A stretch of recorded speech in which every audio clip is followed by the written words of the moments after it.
All right.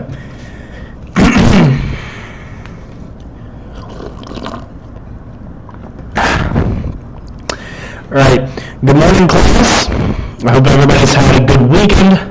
COVID sure has been tough, and hopefully has my wife been social distancing with her new husband in Nevada with the kids. Okay, let's get into today's lesson. Okay. This is going to be intro to goop. I'm sure you guys would know. You all signed up for this with myself, Professor KASE. Okay.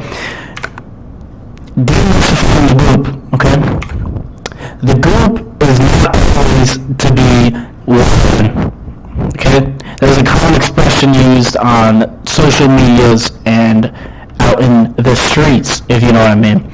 But it is not the same as the goop, and we'll discuss this more later in this lecture. To be off the goop is not a state of matter. Okay, that's common misconception here.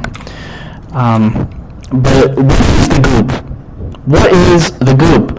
That's what this class is all about. We're going to be dissecting and demystifying the goop.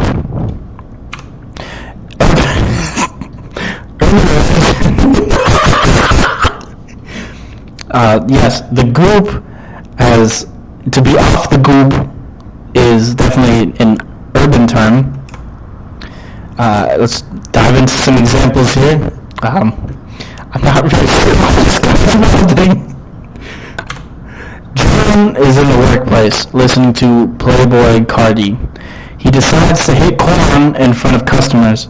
A customer confronts his corn-eating activities, to which John replies, "Is John off the goop?" I'll give you a second to write this down. Let's see, show of hands. Who thinks John is off the goop? Okay. Who thinks John is not off the goop? John is indeed not off the goop. And if you raise your hands, you guys please sing after class because you're a fucking idiot. John's activities provide energy equivalent to wildin', but due to the nature of the goop, John is not off of it. Okay? This is very common. If you didn't get, you're a fucking idiot. Example number